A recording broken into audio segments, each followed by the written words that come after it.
Drowning is the leading cause of death in children 1 to 4. So, and it's 2021. That statistic is like bonkers to me that we have not fixed this problem because that it has not changed. It's remained unchanged.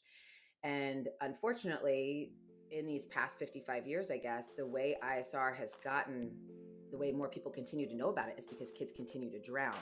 And after that, then their families find the program and are like, oh my gosh, I feel like my child would still be alive if they had these skills. This is the Changeup. I'm Keith Hernandez, and this week we welcome Jenna Porcelli, founder of Lower Bucks ISR, or Infant Swimming Resource. We talk about how a side passion project turned into a higher calling as she left the digital advertising world to help children become aquatic problem solvers and effective swimmers and floaters. She also shares with us some heartbreaking insight into the causes of drowning and what we as parents can do to help prepare our children. All right, really excited about our guest this week, Jenna Porcelli. Jenna and I worked together at BuzzFeed back in the day, and now she is the founder of Lower Bucks ISR. Jenna, welcome to the program. Hi, thank you. Really excited to hear your story because for as long as I've known you, you were in advertising sales and we worked together. But a few years ago, you decided to venture out on your own. Can you tell us, first of all, a little bit about your company, but as well as what ISR is? That is the question. People are like, what is that? And almost the only thing that makes sense to everybody is when I'm like, okay, do you know those swim lessons where they throw babies in? Yeah. And people are like, oh, yeah, that's it. I'm like, yeah, that's ISR, but that's not ISR. So I guess we can get to that, but we don't throw babies in, to be clear. I got certified to teach ISR in 2019 and then subsequently started. What is the acronym? Sorry, let's start there. Oh, yeah. It stands for Infant Swimming Resource. And they are survival swim lessons for babies and young children. So they start at 6 months old. We take little ones as soon as they're 6 months and they can sit up independently.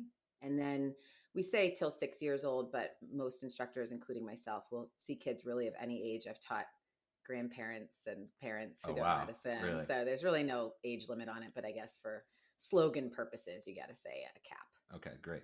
And it's really about the safety in water more than swimming. Is that correct? It's actually both. Okay. We say survival swimming because the focus is on survival, but when you can walk or run on land, swimming is a part of that survival, right? So I'd say the hallmark of ISR is this, what we call the roll back to float. So getting to your back from any face down position, finding air and staying there for as long as you need to be able to breathe.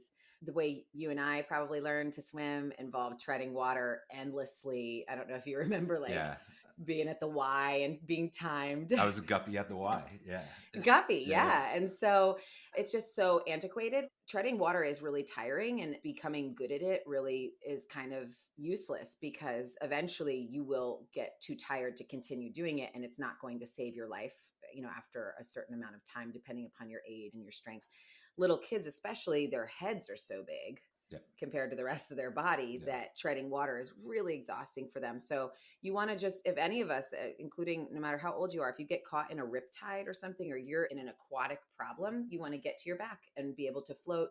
And everyone can float. Men especially love to be like, I can't float. I am negatively buoyant. I hear it all the time, but really we're all buoyant. You just have to breathe. And, and if it requires some instruction, obviously for kids it does, but even adults, you just kind of have to breathe. So yeah, that roll back to float, sort of the core of ISR. But when kids are about 1.5 or 2, and they're really becoming proficient at running on land. If you think about running, you're moving your arms and your legs in a coordinated fashion and you're moving, right? So that's what swimming is, just in the water. So moving your arms and your legs and propelling yourself forward. So when you're developmentally ready, you learn to swim, roll back, float, flip back over, keep swimming until you reach the side or the steps or the shore, whatever it may be. That's amazing. How long has this program been going on?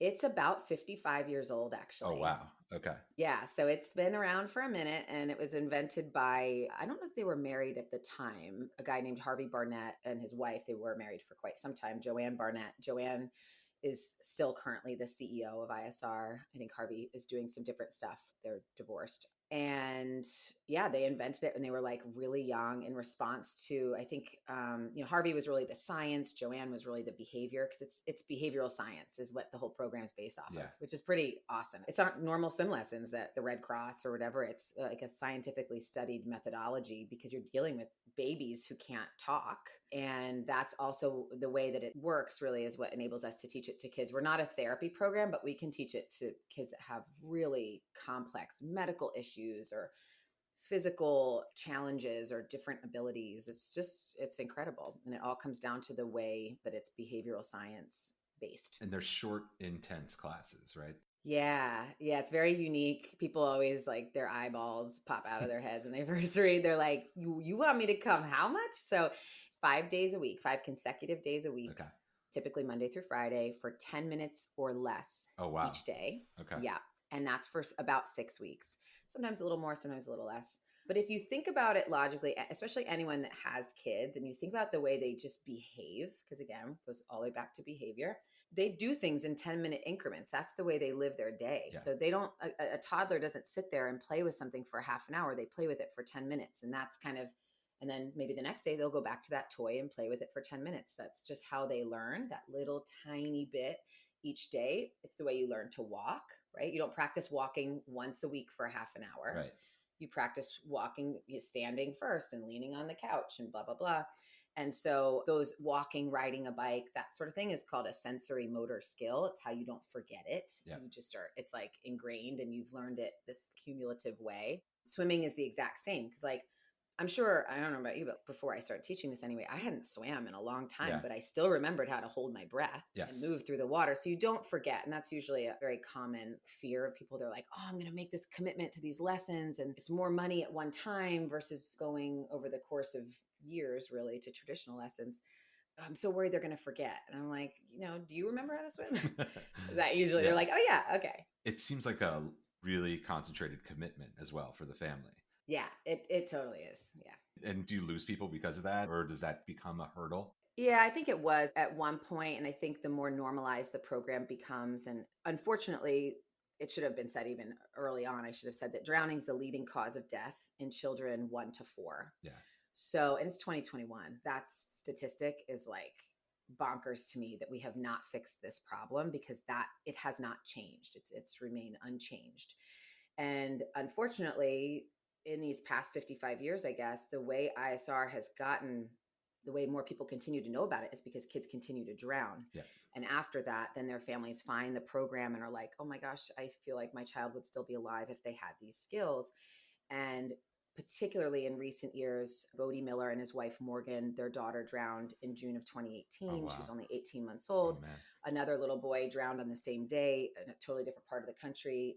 And his mother's name is Nicole Hughes. His name is Levi Hughes. And Nicole and the Millers really had like a battle cry. They came together and kind of just said to the AAP, like, we got to change something. They have been a huge reason why ISR has become, or at least drowning prevention, water safety, they have shot that topic to the top of new parents lists. And in that process, then people find ISR, because both of them happen to have chosen ISR for their surviving children. I think the schedule and the money and certain things like that, even as of a few years ago, would be more hurdles, depending on where you are in the country too. Yeah. But people are starting to realize that they could do this proactively. And it doesn't have to be that a drowning has to happen in your community or in the news. What I feel like I've done here successfully is that it's the swim lesson to have. Everybody's like, I have to do ISR. Absolutely. I have to. So, yeah. Can we talk a little bit about the serendipity of the internet? It's pretty funny, where just a couple of weeks ago, I saw somebody write about what we think drowning looks like is not at all what it actually is, right? How movies and TV shows, and if you watched an episode of Baywatch, what drowning looks like, that's not at all what it is. And so there are some telltale signs, especially for toddlers and youngsters, that I don't think most of us kind of mentally have that image in our head. Can you walk us through a little bit of that? Totally. Yeah, so it should be said that drowning does not look like what it does in the movies. You're absolutely right. It's really silent and really fast. Yeah. So it's a child, 5 under, probably even a few years older than that, and an adult's not that much longer. It's about 30 seconds or less that it takes for a child to drown. Oh my gosh. I know. And just think about what can happen in 30 seconds. That's like reading a text. Yeah. Picking up your phone for a Right. split second. Picking up your phone. Yeah. Just logging into Instagram, 30 seconds. So I think knowing that and really hearing it, there's some of these things that I've found that it's so interesting. People like, I know I see them listening to me, but they don't like hear it. And even just seeing your face right now Yeah. through the screen, like that number is like, whoa, when you really can understand what that means and Yeah. start to accept that, you're kind of on the road to really getting this whole thing. So definitely is quick, silent. I think if there was one thing that I wanted people, like anyone who has a child that can't swim right now that's listening to this, what I would want them to understand is that drowning happens at non-swim times, meaning it doesn't happen when you're watching them like a hawk Yeah. next to the pool, right? So people will say to me, well, I put my child in a flotation device. Flotation, like I could do a whole podcast just on the dangers of flotation, but flotation is bad for a couple of reasons. And I am sure maybe we'll touch on that, but I watch them like a hawk. And it's like, yeah, I'm sure you do at pool time where no one's bringing a book when you have a 2-year-old and you're not sitting there and just reading your book. Right. When it happens is when you go in, you've said, we're done swimming. We're going to make lunch. We're getting, we're drying off. And you think that you've said we're done and one of them gets back out to the water. Right. That's when it's happening. It's when you're packing the car after the cookout. It's those non-swim times. So supervision is obviously very important, but we can't all watch our kids every single second of the day. So if there's water nearby, you have to have those barriers in place. It's got to be pool fences and alarms and high locks on doors. And you want to make it really hard for them to get to the pool. This includes vacation homes. Yeah. You like look for one with a fence. If it doesn't have a fence and you've got a kid who can't swim, don't rent it. Like we're in the process of really trying to get these Verbo or Airbnb, all of them to like get with it. You gotta, if you're gonna rent to a family, it's gotta have a pool fence. Swim lessons are the next, these are layers of protection. So supervision, barriers, swim lessons that are high quality, that focus on survival. And then lastly, knowing CPR so that if something happens, you can do something while you wait for help. That's all very important. Thank you for that. Can you talk a little bit about the puddle jumpers and the floaties and what that does? So it's kind of about vertical, right? It's yeah. You've done your homework. I love it. Yeah. So it's a twofold problem, flotation, and puddle jumpers are really bad because like you can now at this point they are like known by name, and they're colorful and bright and they have pictures on them, and your kid sees it in the store and is like, I want to wear that, or they see their buddy wearing it and I want to wear that. But just as dangerous is a life jacket when it comes to a pool. So what we're going to leave out of this like whole thing is you always have to wear a life jacket on open water, right? We know what happened to like the woman that drowned that was on Glee. She was out with her son and she wasn't wearing a life jacket, Naya Rivera, and wasn't wearing a life jacket. Like we adults, children, everyone has to wear a life jacket on open water on a vessel because natural bodies of water have currents and you're no match for a current. Right. But in a pool, life jackets and puddle jumpers or water wings like we had when we were young, or these weird floats that they continue to develop that put babies in funky postures so that you can have your hands off them in the pool, or like neck floats I'm seeing now. Wow. Like, oh my Lord. Yeah. All of those are dangerous for two reasons. The first is that it puts the child in a vertical posture, which is otherwise known as the drowning position. And it becomes a teacher. So it's basically like a swim lesson. Every time they wear it and they go in the water, they're being taught that they can breathe in that vertical position because they're just kind of bobbing like a cork. And if the next time they were to meet water, it were to be without that device on, if they snuck out a slider or the lawn guy leaves the pool fence open or whatever, they're going to assume that same position because they've been taught that that's how they can get air. So that's it's like a very effective teacher of a very dangerous skill because they can't maintain that without the device. So once again, it's the downtime. It's because it's teaching improper behaviors and leading towards more danger during their downtime. Yes. So it's like, okay, so some people are like, well, I put that on them and I watch them. Yeah. And it's like, yeah, but it doesn't do them any good if they don't have it on because you went inside and you unclipped it and you thought you were done and they don't have it on and then they go to water. So, the Millers and Nicole Hughes and some of these more high profile situations, a sameness that they're finding as they talk to other parents who have lost children to drowning is their last photos of their children, they're wearing those devices. Yeah. Because they didn't know, right? And so that's why we have to keep beating this drum. And I mean, I get into it with people about this because they are defensive about those things. And then they'll say, well, I don't use the puddle jumper. I use a life jacket. And unfortunately, the life jacket in a pool where there are no currents, it's the same thing. They are bobbing like a cork. So it's just, you have to hold your child. And I know that that's hard as they become, 2.5, 3. They don't want to be held. Yeah. So that's when they should already have been in a high quality swim lesson where they learn to have independent skills, because then if they don't want to be held, their only other option is to use their skills. And you'll actually find they usually will be like, oh, hold me. That's a skill in and of itself. That right. So that posture is one problem. And then the false sense of security that is really basically related is that to a young child. And, we could talk about toddlers here, but I mean, you don't have great impulse control when you're 4, 5, 6 either. So no matter how often you tell them, don't go to the water without me. I mean, how many times do you tell your kids stuff and they don't listen? My kids don't listen to anything. Right. Yeah. So it's, people say, well, I've told them, but to them, they have no reason. They can't understand that they don't have that device on. So if they've been wearing that device and they've been getting air while doing it, there's no struggle at all.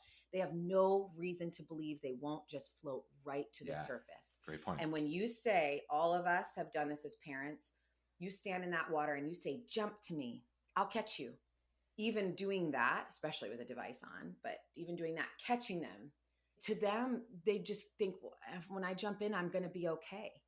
Yeah. So that's why once your kid is skilled, I'll teach a parent, you have them jump in and swim to you a little bit and then pick them up, right? They have to know every time they get into that water, they're responsible for themselves. And the only way they're going to learn that is not if you tell them, but if they experience it, the same way they experience the walking. This topic, as you can see, we've been talking for however long, and it's just like a lot. And I feel for the general public, because it's just a lot to take in. Well, yeah. I mean, I have a 5-year-old daughter who still rocks the floaties and likes any flotation device that she can and kind of uses those. And it was really eye-opening for me to do a little bit of the research on this and realize I'm leading her the wrong way with this, and I got to fix this and figure it out. And I could tell there's the passion that you have behind this. But, I think most parents would go, absolutely, let's get these lessons for our kid. What turned you from, I want my kids to have this, to I want everyone's kids to have this? Oh, I just got like goosebumps when you asked me. I love that question. I can remember I worked at 24/7. I'll just do like a little backstory. I worked at, in the ad networks way back when, and a cubicle mate of mine sent me a video of a child rolling back to float. And I was probably 23 or something. And I remember being like, that's got to be fake. Yeah. And it was like a news story or something. And fast forward however many years, I have my first child. I, at the time, lived in a house with a pool, and we got a pool fence right away. And then I thought, what was that thing that I saw? Yeah. Then I figure out it's ISR. The closest instructor to me was 40 minutes away. Oh, wow. And again, those lessons are daily. 10 minutes. Okay. 10 minutes, doing the math. right? And 40 minutes each way. And I worked full time at the time. This was when I was at BuzzFeed. Figured it out between the nanny, like between me and the nanny and my ex-husband, we had gotten him there. And seeing him, he was just a little fat meatball baby, right? And seeing him roll to his back alone and get air and stay there was like, it blew me away. He could do no things. He was just a meatloaf. and then he could do this, and I couldn't stop talking about it. So I'd talk about it to everybody, and they'd be like, this sounds amazing. Yeah. And then they'd say, and I'm like, yeah, so, it's not here, unfortunately, like the closest one is in this town. And they'd be like, oh, yeah, I'm not gonna, I can't. Screw it. I'm out. Yeah, I'm out. And I was like, oh, what a bum. I was like truly bummed, because I just wanted more people to do this. And there was, along the path that kind of led me to doing it was, I never forgot about that feeling that I had. And there's so much, like, you as a parent get so much out of the experience, and your child gets so much out of the experience. It becomes this love fest of a thing. Even though people approach it, it sounds inconvenient, because it is. Yeah. It sounds expensive. It is. And so there, especially initially, as people started to learn about it here, I think there was a little bit like, oh, I got to do this program. what happens when they join it is they're obsessed. And I was obsessed. That's what led me down this road. And now I find all these swim families that I reach, they're just obsessed and they won't stop talking about it. It's great. So inconvenient, expensive, but it's rewarding at the end. I got to imagine there's some classes that you had to take to be certified in this, not just physical, but it sounds like psychological and behavioral sciences. Yeah. Yeah. What does a program look like to become certified? So you'd go through an interview process. You can go to isrcareers.com and, there's careers content that kind of, gives you some first person instructors talking about their experiences and stuff like that about becoming trained. And then you go through an interview. And if you're kind of moved along, you ultimately, if you get through the whole process, you get assigned to, you're matched up with a master instructor who not only teach children these skills, but can teach student instructors to teach the skills. So I got matched with 2 master instructors. Usually you go to them wherever they're located. So you could go to Arizona or to Florida or wherever. There's sometimes you can get assign someone to come to you, which was what needed to happen for me. And so in that case, I had 1 master instructor for the first few weeks of my training and the second master instructor for the back half of it. And I did about 180 hours. Oh, wow. I mean, I went like ham on my training. Were you still working full time when you were doing that? Or I was, oh, yeah. wow. I was, so I was like cramming. I did because you're part of it's in water and then you're correct. Some of it's academics. And it's like kind of like going back to school in this like truncated timeline is so intense. And you realize, God, it's been forever since I've had to learn this way. Like just like your brain just about to explode. So I had to do a lot of it on the weekends. I had to wake up at like 4:30 in the morning, do my training before like my in water before work hours, do a little bit of the academics over lunch and then log back on after my kids went to bed. Oh, wow. So it was intense for sure, but you come out of it and you're like, you're ready to do it. You're ready to teach. That's amazing. And did you find clients right away? Was it something where you had people say, you get the class and I'll sign up? Or did you have to start from scratch? Yeah, I had 0 before the training, but so the training, you need kids, you need students. Oh, okay. So that was one big reason why I did also want the training to happen where I was. Not only could I not have traveled somewhere at the time, but I was like, I'm going to make this happen where I'm going to start the business before it's even really before it's even me. Yeah. So I had to get the students for the master instructors to teach for me to be there and shadow them. And so then that led me, I already had some momentum coming out of my training. That part of it helped me jumpstart the business for sure. But mind you, this was late 2019 and we all know what happened in the beginning of 2020. So I've yet to have a tough time on that front, believe it or not. But some of that has to do too with the ad sales background and all of that, of being able to get clients and build awareness and all that. Yeah, you weren't, it's funny. One kind of connective thread to a lot of the conversations I've had is people who are starting these companies not afraid of cold calling or reaching out. And I know you are not because I've worked with you before. But talk about some of that too, of kind of putting yourself out there. And it's different to have the BuzzFeed name behind you or the Scary Mommy or the 24/7 name behind you. And now it's just you going out there and saying, this is what my company does.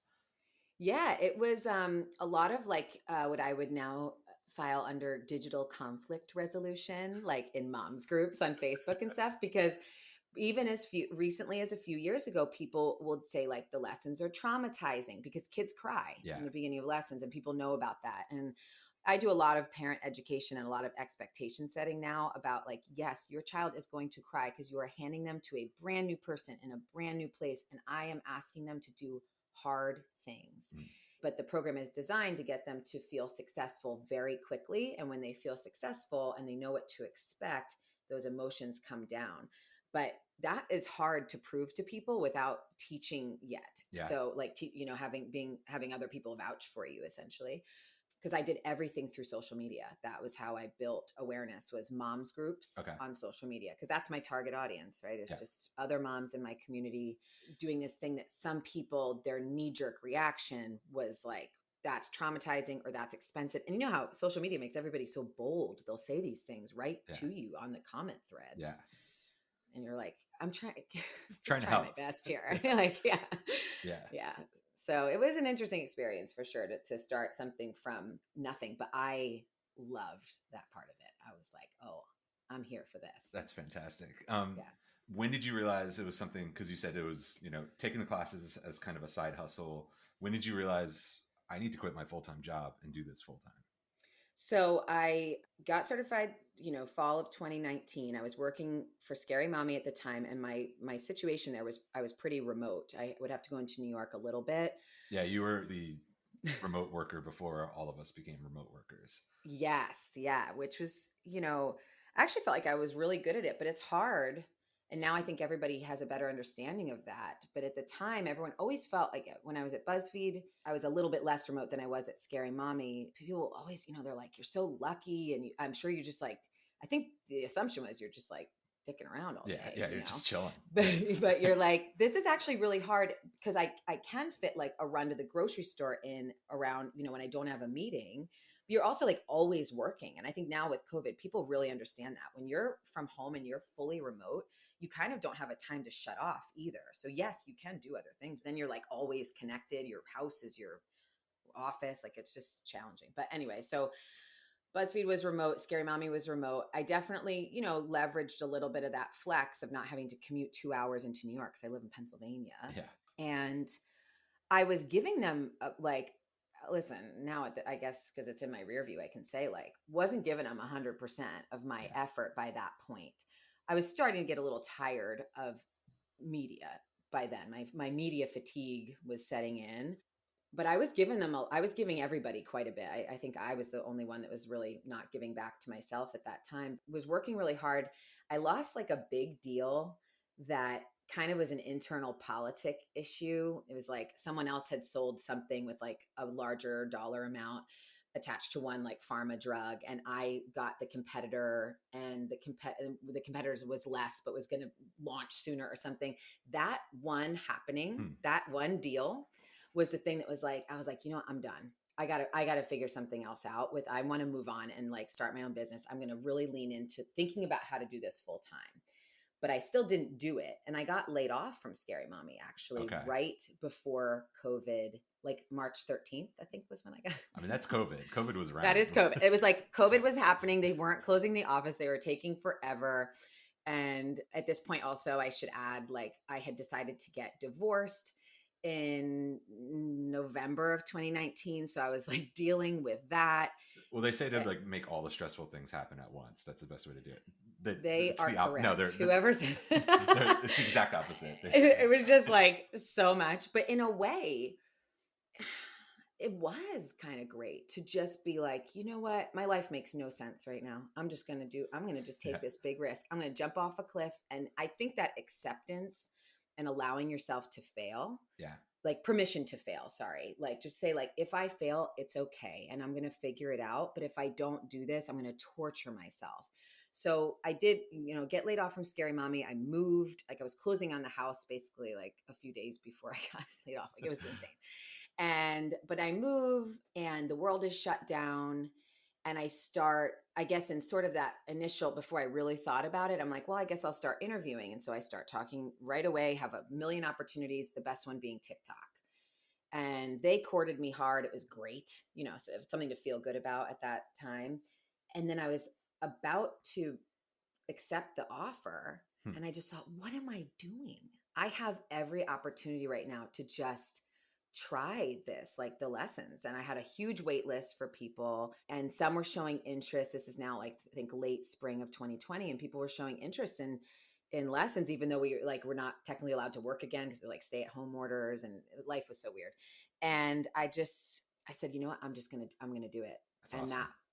So it just really, it was the world universe like forced me in some ways. But my best advice is that thing to anyone who's like just wrestling with this is that if you just tell yourself you're going to be all right, if you don't make it, you're just going to figure something else out. But like, just do it knowing you don't know what's going to happen. Yeah, I love that. I love that so much because I think so many people, especially our age, right, who have worked in the corporate world, who have gotten promotions and pay raises, that becomes kind of these handcuffs that, well, I'm used to making this amount of money. I'm used to this type of team behind me. But making that leap and having the confidence in yourself, especially at a point of failure, is so admirable. It's pretty awesome. Thank you. Yeah, it's super cool. And I think It's so scary, but again, it's like like turning the way that you look at it. Like, yeah, it's scary to think about. Like some weird things freaked me out. Like the minutia of having to get my own health insurance Yeah. was like enough to make me not. I'm just like, I don't know how to do that. I know Obama had said you could just like log on to this website, but I just like couldn't. I don't know. It all overwhelmed me. Like little things like that. I don't love minutia, so I that is a struggle for me. But I just kept thinking like it sounds scary and expensive to do some of these things, but I'm just going, you just sort of surrender. Yeah. Yeah. It's And then like, you it's, realize there's those power in it. you realize those hurdles aren't as big as you thought they were going to be, right? Like No. sitting there and kind of drafting out which healthcare you're going to take and how much out of pocket it's going to be, which is Yeah. insane.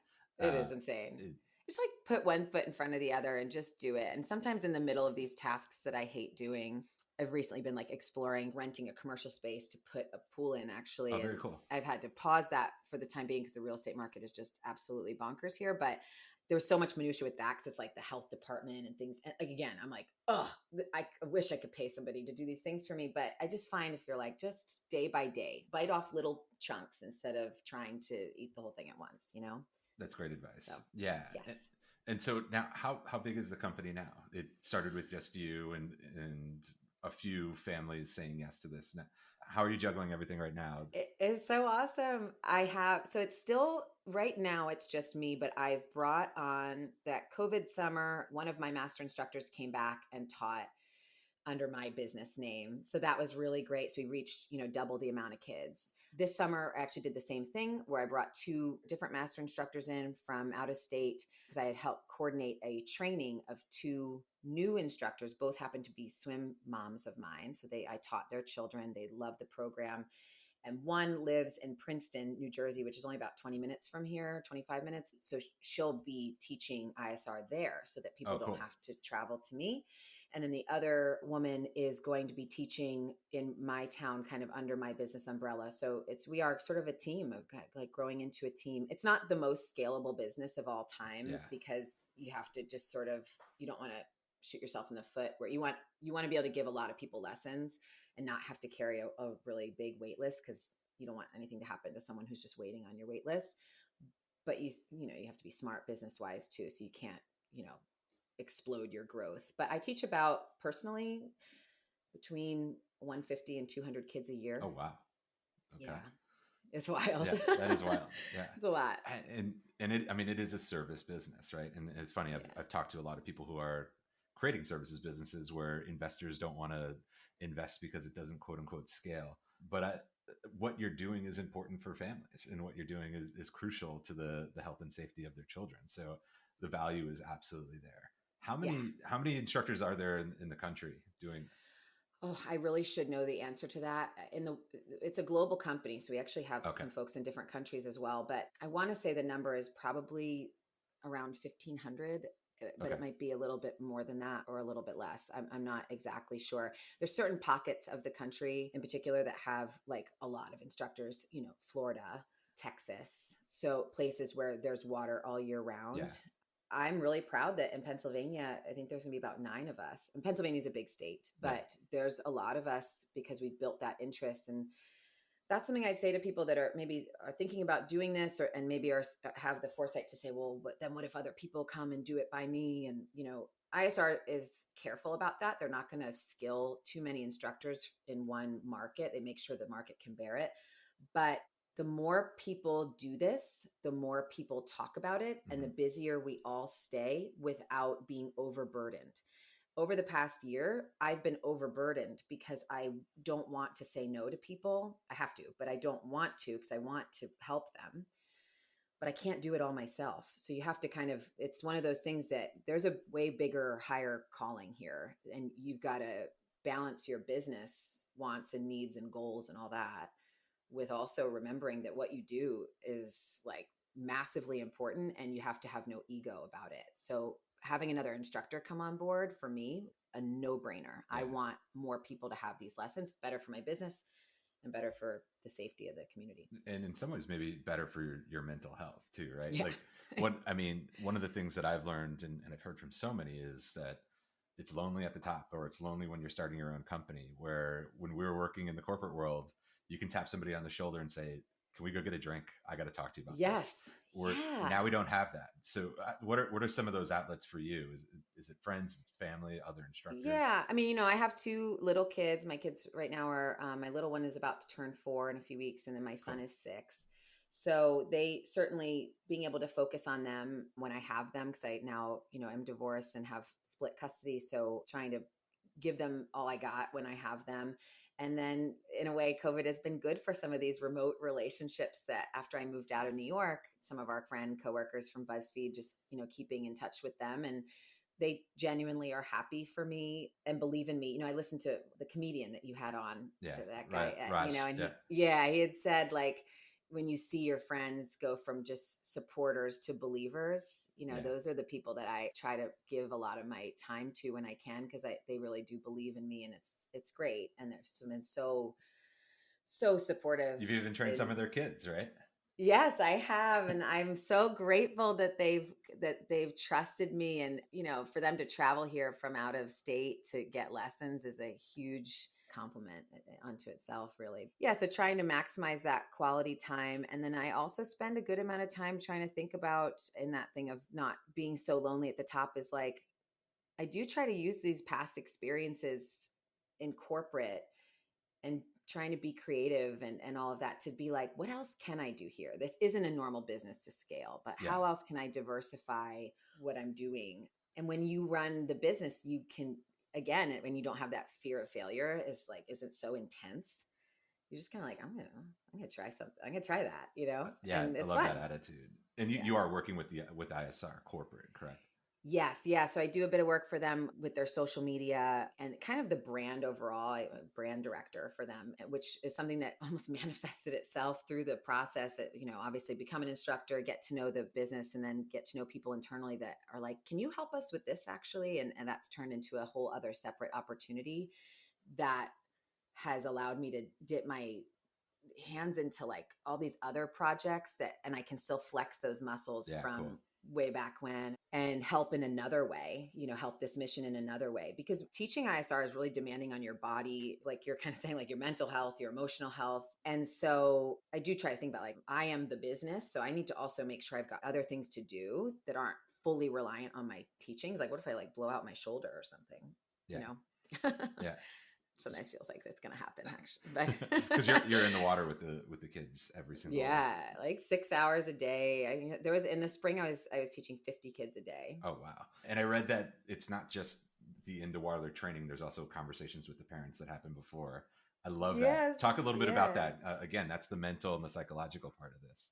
Yeah, you're dealing with someone you're asking some of these people, especially if they're a first time mom, like they're handing you their baby and they're not a part of it. They are a huge part of it, and that they're on the pool side and their support is invaluable to their child.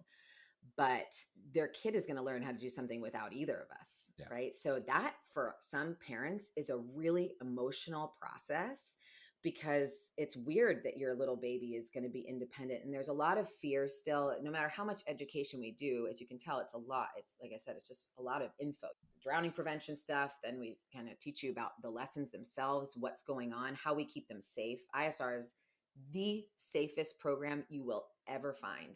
We have so many safety protocols. We're so highly trained. Every student has to be cleared by a team of nurses. It's crazy, actually, on that front. But I still get parents on day one that ask me about dry drowning, which, by the way, is not a thing.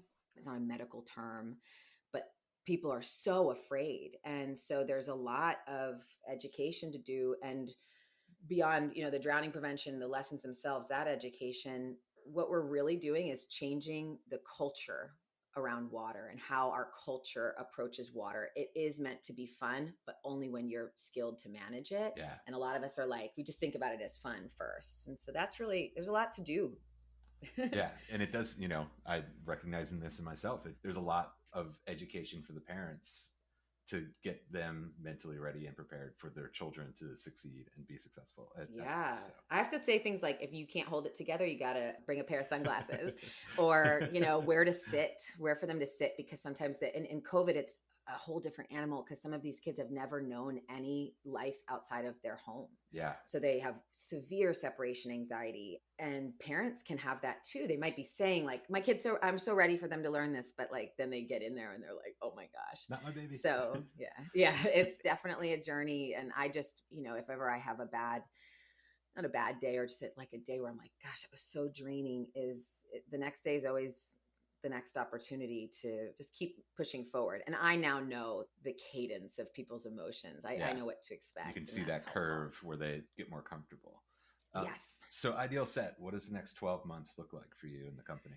So hopefully, bringing on this other person and working out kind of a unique arrangement there with the business to make it so that she still has some autonomy and independence, but attached to my brand. I feel like I'm going to be learning a lot about how to scale slowly, in a way that honors what I've built, but also assesses these growth goals that I have just, for ISR in general. I do hope to get my own facility.